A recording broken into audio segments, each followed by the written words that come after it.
This morning we're talking about a topic that many people may think could never happen to them, but it's very serious and happens more often than you think. And I want to welcome attorney David Aylor to the program this morning. How are you? Doing well. Good morning. All right, so what are we talking about? We're talking about DUIs, but not in the way that a lot of people would think we're talking DUIs. Right, we're talking about DUIs that are not alcohol related. And what people are most of the time confused about is that you can get DUIs in a lot of other situations, particularly obviously with illegal narcotics, right. Marijuana, cocaine, things like that, but also with legal narcotics, prescription drugs, Ambien, Xanax, different types of painkillers, things like that. And it's not just when you mix it with alcohol. It could be sleep deprivation, and then you take a sleeping pill, then you decide, hey, I'm hungry, I want to go get something to eat, then you get behind the wheel. Right. You know, you're under the influence there. You know, you're under the influence of the drug as well as the lack of sleep, and you can get DUI for that. Someone actually even got a DUI for drinking energy drinks because, you know, caffeine, under the influence of caffeine. Yeah, you were just talking about maybe not even these sleeping pills, but also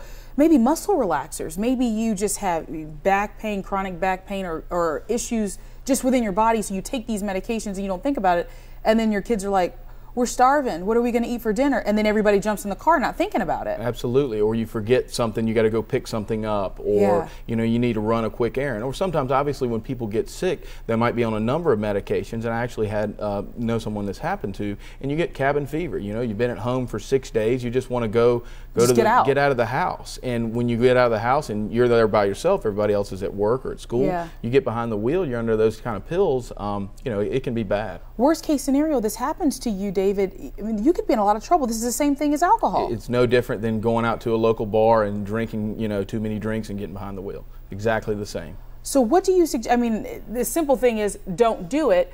But in your mind, you know, there's people out there right now listening and say, I do that all the time, but it works. It's fine. You know, I've never done too much. It's probably the time to stop now. Absolutely, because there's testing that now that the police officers use. It's tried and true testing that they know various types of things they do outside of, you know, the alcohol testing. And you know, they'll test your urine and things like that as well and determine if you have these types of drugs, and you will be convicted of the DUI just the same as if you had gone out and, you know, drank alcohol. Yeah, and heaven forbid something really bad happens and someone does get hurt, someone gets killed. I mean, you're responsible for that. Even if it was prescription drugs and you were just taking the recommended dosage, it doesn't matter. Absolutely, because the bottles say if you should drive or should not drive and that sort of thing. And unfortunately, a lot of people don't take the recommended doses, and they definitely don't follow those rules. So then when they get behind the wheel, you know, right then they're technically driving under the influence.